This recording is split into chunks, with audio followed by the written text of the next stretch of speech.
이번 한 주 동안 교회에 대해서 우리가 살펴보고 있는데, 하나님께서 이 땅을 향한 어떤 소망, 하나님께서 예수님을 통해서 이루시고자 했던 그 뜻을 완성하기 위한 그런 소망이자 대안으로 두신 것이 교회이다. 우리가 그것에서 마음을 뜨겁게 붙잡고 같이 기도하고 있습니다. 그런데 우리가 이런 교회 생활을 하면서 계속 묻게 되는 질문, 그리고 반드시 물어야만 하는 질문이라고도 싶은데, 교회를 열심히 믿음 생활의 터전으로 삼아서 그렇게 생활을 하다 보면 관계 때문에 너무 힘들다, 혹은 이런 정도로 힘들면 그러면 오히려 이게 더 마이너스 아닌가, 이런 생각을 참 안타깝지만 하게 된다고 이야기하는 분들을 가끔 만나게 됩니다. 교회 믿음 생활하러 왔는데 왜 이런 일 가지고 신경을 써야 합니까? 혹은 교회 안에서 우리가 다 믿는 사람들인데 왜 이렇게 이런 일이 있습니까?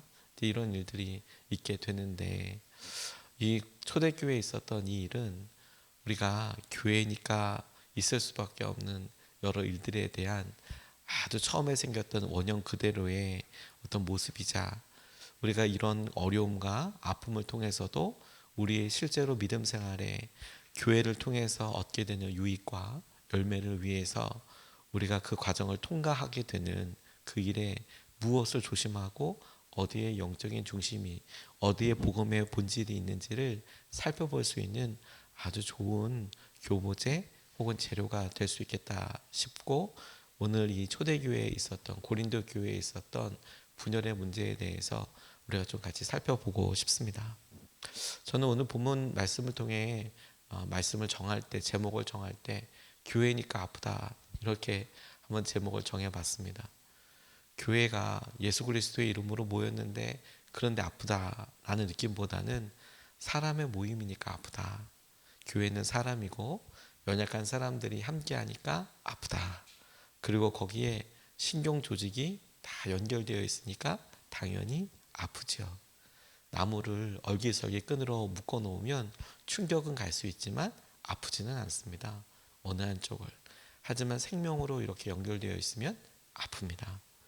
똑같이 교회가 여러 사람이 모이는데 한 사람 한 사람이 정말 주님을 사랑하지만, 하지만 우리의 어떨 때 보이는 옛 본성과 우리의 습관들이 있어서 주위에 함께 있는 사람들에게 불편함을 가져올 수 있고, 그리고 참 아이러니한 것은 이것이 둘이 되고 셋이 되면 우리가 의도하지 않는 바 더 큰 어떤 충격을 줄 수 있는 그런 역할도 하게 되는 것을 우리가 봅니다. 그래서 예의주시하지 않으면 우리의 의도와는 전혀 상관없이 말이 와전되거나, 혹은 우리의 행동과 태도 자체가 다른 사람들에게는 왜 이렇게 극단적으로 가야지 라고 하는 모습들을 듣게 되는 경우들이, 그것도 아주 경우의 수가 좋아야 듣게 되고 나머지는 그냥 오해하고 하게 되는 경우들이 많이 있습니다. 교회의 가장 크고 일반적인 아픔이 이 깨어지는 것, 그리고 이렇게 폐가 갈리는 것이 아닐까 싶어요. 사람들의 모임이니까 더 친한 사람이 있을 수밖에 없다라고 싶지만, 그래서 그 서로 좋게 지내면 참 좋은데, 그러다가 어떤 이유, 어떤 주제를 가지고 확 깨어지거나 갈라지게 되는 경우들이 있죠. 깨어지면 여러 이유들이 있습니다. 담임 목사의 연약함도 있고, 지도자들의 아픔도 있고, 재정적인 문제, 경제적인 문제도 있고. 근데 대개는 그 아픔들 지속되는 시기에 연쇄적으로 아픔을 경험해요. 하나만이 아니라 어떤 게 딱 드러나면 계속 그것이 연쇄적으로 이거 이렇게 되는 일들이 있죠.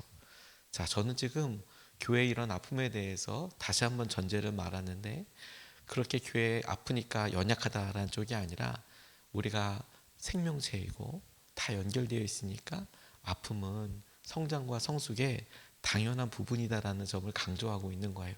교회니까 아프니까 참어, 이게 아니고 성장과 성숙을 위해서 아픔은 자연스럽게 있는 부분일 수 있어. 그런데 그걸 통해서 무엇을 바라보고 어떻게 믿음 생활을 이렇게 다 리오리엔테이팅 하는 것이, 다 재조정하는 게 어떻게 하는 게 중요한지를 우리가 배워야겠죠. 첫 번째, 오늘 이 본문 말씀에서 그 원인, 왜 이렇게 파가 생겼는지에 대해 아주 원초적으로 볼 수 있는데요. 원초적으로 본 이유를 그 원초적인 것을 딱 이렇게 아예 바울이 써놨어요. 막 보기에 헷갈리지도 않고 딱 명확하게 왜 고린도 교회가 이렇게 쩍 갈라질 만큼 싸우고 있었는지에 대해 명확하게 표현한 것이 있습니다. 사람을 보고 따르고 있는 거죠. 사람을 보고 따르고 있는 거. 11절 12절 말씀을 보면 나는 형제자매 여러분 글로의 집 사람들이 여러분의 소식을 전해 주어서 나는 여러분 가운데 분쟁이 있다는 것을 알게 되었습니다. 자, 고린도 교회에 고린도란 도시 안에 여러 가정 교회들이 있었겠죠. 글로의 집 사람들은 아마 글로에라는 사람의 집에서 모이는 교회를 말하는 겁니다. 분쟁이 있대요. 꽤 컸나 봅니다.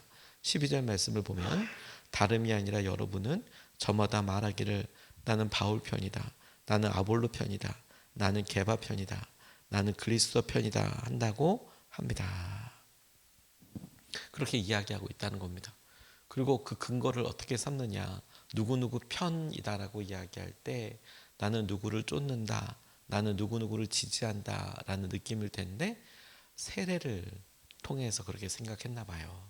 그래서 이후에 바울이 내가 세례 주었던 사람을 한 명 한 명 이름 밝히고 있잖아요. 아마도 바울 편이 바울을 따르겠다라고 이야기한 사람이 많았다면 자기가 세례 받았다고 막 이야기하는데 세례 안 받았으면서 말하는 사람도 있어서 이렇게 내가 직접 세례 준 사람은 누구다라고 밝히고 있는 거 아닌가 싶기도 해요. 저는 그런 생각도 해봤습니다. 그러니까 고린도에서 내가 기억나는 세례 준 사람은 이 사람이야. 나한테 세례 받았다고 이야기하는 사람들 다 내가 실제 세례를 준 사람도 아닐 뿐더러 그렇게 하는 것도 옳지 않아. 이렇게 표현을 하고 있는 거겠지요.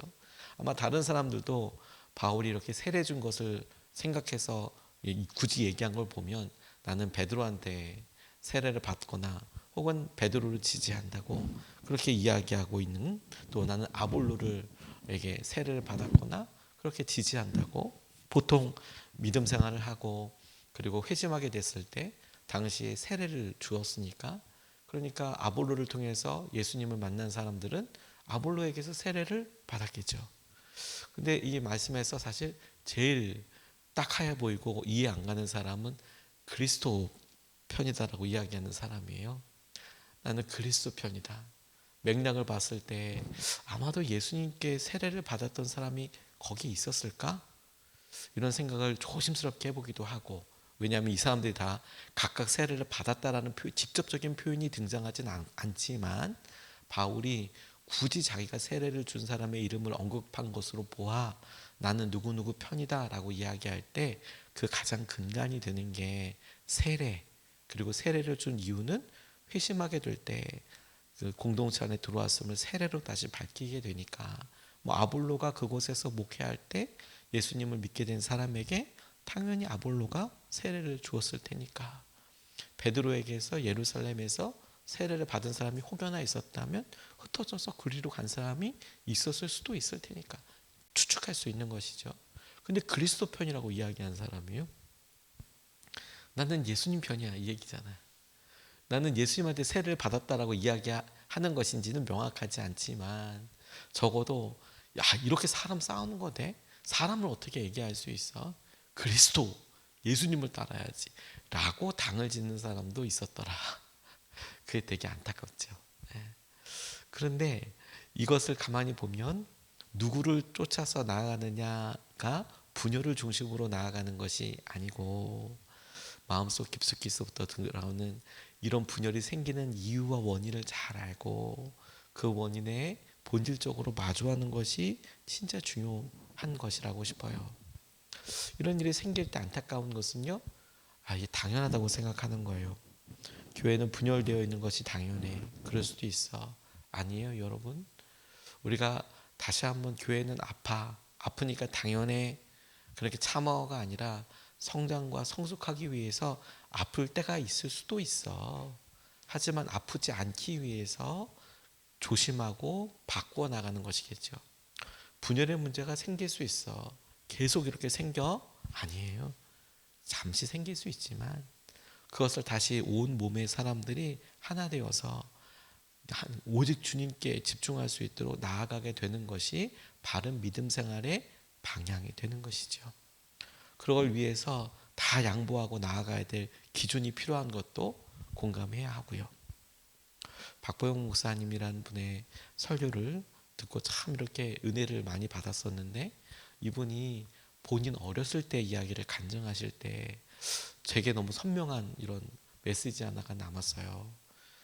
박보영 목사님이 의사셨잖아요. 근데 본인이 그냥 신앙생활 안 하고 주위의 분들에게는 목회자가 되라고 이렇게 추천하는 사람도 있었나 봐요. 근데 본인은 고등학교 때 하나님은 없는 게 틀림없다고 생각을 했대요. 아버지가 목사님인데 본인은, 그래서 친척들 형제들은 다 목회자들인데 절대 나는 목사 되지 않겠다고. 그래서 의사가 됐는데 그 이유가 뭔고 본인이 간증할 때 이렇게 들어보니까 그렇게 싸우더래요. 교회 안에서 그렇게 싸우고 뭐 진짜 뭐 엄청나더래요. 뭐 야, 이거 교회 안 다니는 사람이 이럴까 싶을 정도로 싸우더래요. 그리고 또 예배 때는 또 예배를 또 같이 드리더래요. 그래서 저 사람들이 정말 천국과 지옥이 있다고 생각한다면, 믿는다면 저럴까 하는 생각이 들더래요. 어린 마음에. 아버지가 목회하시는 교회에서 이렇게 다니다 보니 교회 안에서 저렇게 싸우는데 또 서로 죽일 듯이 원수처럼 지내는데 또 예배 때는 또 잘 같이 드려. 그 천국과 지옥이 있다면 저럴까 하는 생각이 들어서 젊었을 때에는 거의 무신론자처럼 그렇게 생활을 하셨더래요. 근데 정말 주님이 살아계심을 나중에 알게 되고 믿게 되고, 그리고 삶이 완전히 변하게 되셨죠. 가만히 생각해 보면 여러분, 교회는 아파라고 할 때 이 아픔에 대해서 가장 아파하실 분은 주님이겠죠. 그렇지 않겠습니까? 또 심지어 주님은 당신을 머리라고 이렇게 이야기하시잖아요. 그러니 다 아픔이, 고통이 머리로 다 올라가겠죠. 아프다고, 어디가 아프다고, 어디가 불편하다고. 그거 아세요? 제가 팔 한번 아파보니까 팔만 아픈 게 아니더라고요. 팔이 아픔으로 인하여서 제한되는 행동도 많고요. 나중에 계속 아프면 우선순위들도 결정돼요. 어떻게 손을 써야지, 어떻게 해야지. 이거 다 바뀌더라고요. 그거 다 어디서 결정해요? 다 아프니까 머리에서 결정하겠죠. 교회도 다 그와 같이 돼요. 하지만 그렇게 아픔을 덜 느끼기 위해서 몸이 다르게 움직이는 게 건강한 건 아니잖아요. 근데 우리도 다 그와 같아요. 그리고 팔과 또 다른 신체는 고통에 대해서 그냥 아프다 이런 정도지만 아마 머리는 진짜 생생하게 느끼게 될 거예요. 다시 한번 여러분, 교회가 안 아프면 제일 좋겠지만 아픔을 경험할 수는 있어요. 하지만 우리 모두가 가져야 될 가장 기본적인 생각과 도전은 뭐냐면, 아플 수는 있지만 아픈 대로 계속 있는 것은 하나님의 뜻이 아니다.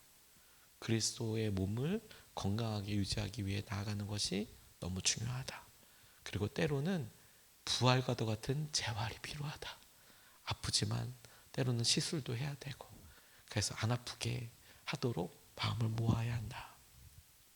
에베소서 4장 3절 말씀을 보면 성령이 여러분을 평화의 띠로 묶어서 하나가 되게 해주신 것을 힘써 지키십시오. 이 말을 우리가 아니라고, 하나가 아니라고 하는 것과 싸워서 우리가 싸우는 거예요. 하나됨을 지켜야 된다는 것. 두 번째, 그렇다면 그 방향이 중요할 텐데요. 아까 그리스도파, 그리스도 편이다라고 이야기하는 사람도 있었다고 했잖아요. 근데 바울은 심지어 그런 사람들을 언급하면서 다시 이렇게 집중합니다. 아마 그리스도 편이라고 이야기하는 사람이 있어서 세례와 같은 이야기를 쭉 설명한 다음에 그가 설명하기를 17절 말씀을 이렇게 이야기해요. 그리스도께서는 세례를 주라고 나를 보내신 것이 아니라 복음을 전하라고 보내셨습니다. 복음을 전하되 말의 지혜로 하지 않게 하셨습니다. 그것은 그리스도의 십자가가 헛되이 되지 않게 하시려는 것입니다. 바울의 이야기인데 이 말씀은 사실 굉장히 좀 어떤 면에서는 충격적입니다. 왜냐하면 예수님의 마지막 대위임령, 명령을 보면 너희는 가서 아버지와 아들과 성령의 이름으로 세례를 베풀고, 내가 너에게 가르쳐 진짜 모든 것을 가르쳐서 지키게 하라. 이렇게 주님 말씀하실 때 분명히 가서 너희는 가서 세례를 베풀고 이렇게 나와 있잖아요. 그래서 제자들이 어느 곳에 가서 말씀을 전하고 그리스도를 복음을 받아들이면 세례를 베풀었어요. 아주 초보적인 모습이었어요. 뭐 대단히 교리적인 것이라기보다 세례를 주라 했으니까. 예수님 생전에도 많은 사람들이 세례를 받으러 남았어요. 그 세례를 줬다고요. 근데 그것 때문에 막 편을 갈라서 난 게바 편이라니까, 베드로 편이라니까, 난 바울 편이야, 난 아볼로 편이야. 그러니까 처음부터 경쟁을 위해서 된 건 아니고요. 가르쳐 지키게라 하셨으니까 그렇게 가르치면서 하다 보니 문제는 자기의 출신, 자기가 생각했던 기득권, 그렇게 해서 생기게 될 우리가 차마 알 수 없는 여러 일들이 내적인 체면, 자존심, 출신, 자기의 선호도 이런 게 그 안에 다 있었나 봐요. 그러니까 바울이 하나님께서 나를 거기에 보내실 때 세례를 주라고 한 것이 안 중요하다는 게 아니라, 다만 세례를 주라고 나를 보내는 게 아니라 복음을 전하는 것이 더 중요한 거여서 가서 세례를 베풀고 가르쳐 지키게 하라라고 이야기할 때 바로 그것은 행동보다 복음이신 예수님을 전하게 하는 거잖아. 심지어 그리스도파라고 나뉘는 사람들도 바울이 지금 그들을 구분해서 이야기하는 것을 적용해 보면 나는 예수님께 세례받았어, 혹은 나는 예수님을 쫓아가는 게 맞아 라고 하면서도 그 가운데 똑같은 세력을 이루고 다른 사람들과 어떤 구분돼서 할 때 너희들 내가 그러니까 우리가 더 힘을 가져야지, 내가 더 어떤 말의 정당성을 가져야지, 이렇게 구분될 수 있거든요. 바울이 지금 이야기하는 것은 뭐냐면 방향을 잘 갖고 있는 사람, 건강한 사람. 그래, 그렇게 사람들의 의견이 다를 수는 있지. 하지만 우리는 모두 예수님을 쫓아서 나아가는 거야. 이건 그리스도파라고 그리스도 편이라고 이야기하는 사람보다도 더 본질적이죠. 그래서 하게 되는 어떤 우선순위 혹은 어떤 유익, 그게 아니고 주님이 뭐라고 이야기하셨는지 잘 생각해 봐봐. 복음인 이게 살리는 건지, 이게 주님의 몸인지를 잘 생각해 봐봐. 그 뜻이라고 저는 받아들였어요. 누구에게 세례를 받았으면 어떻습니까? 여러분, 복음은 말의 지혜에 있지 않고 십자가의 능력에 그 참 의미가 있지 않습니까? 세례를 준 사람의 탁월함에 따라 능력이 달라지는 게 아니고 복음이 세례를 통하여 동일하게 능력이 되는 거예요. 그렇잖아요. 그래, 누구에 의해서 받았다라기보다 잘 생각해봐. 교회가 분열될 수는 있지만 주님을 쫓아서 몸된 우리가 이렇게 싸우고 이렇게 편을 가르는 것은 하나님께서 기뻐하시지 않아. 그러니 마음을 다 모아서 우리의 그런 분열된 마음을 복음, 예수님을 향하여서 모아야 해. 이렇게 해야 한다는 거예요. 아주 귀한 말씀이라고 싶어요. 왜냐 우리가 심지어 그리스도파, 그리스도 편이라고 이야기하는 사람들을 반례로 보게 되는 것이죠. 아, 그렇구나. 내가 심지어 예수님을 따르는 사람이야 하면서도 얼마든지 게바나 바울 편이다라고 이야기하는 사람과 똑같이 교회에 어려움을 줄 수도 있구나. 그렇다면 어떻게 내가 그리스도파, 그리스도 편이 아닌 복음을 중심으로 살아갈 건가? 이렇게 아프니까 당연해. 이건 교회니까 당연해. 이게 아니고 내가 크게 화합하려고 마지막까지 하나 되는 사람으로, 하나 되게 하는 사람으로 서 있는 거. 마지막까지 내가 사람들을 복음으로 이끌어 가시고 붙잡아 주신 그분의 뜻을 따라서 내가 똑같이 순종하고 나아가는 거. 마지막까지 주님께서 하실 은혜와 마음 회복을 기다리는 거. 아마 그것이 바울이 이야기하고 있는 그리스도파, 그리스도 편이 아닌 복음에 순종하는, 세례가 아닌 복음이 지혜의 말에 있는 것이 아니라 하나님의 복음의 약속에 있는 것을 믿고 의지하는 사람에게 있는 특별한 하나님의 은혜가 아닐까 싶습니다. 오늘도 여러분, 우리가 말에 어떤 부분을 의지하는 수준이 아니라 그래 우리는 주님의 사람이고 주님의 은혜와 마음을 좇아서 온전히 살아가고 누릴 수 있게 해달라고, 우리가 그것을 붙잡고 오늘 하루 승리할 수 있으면 좋겠습니다.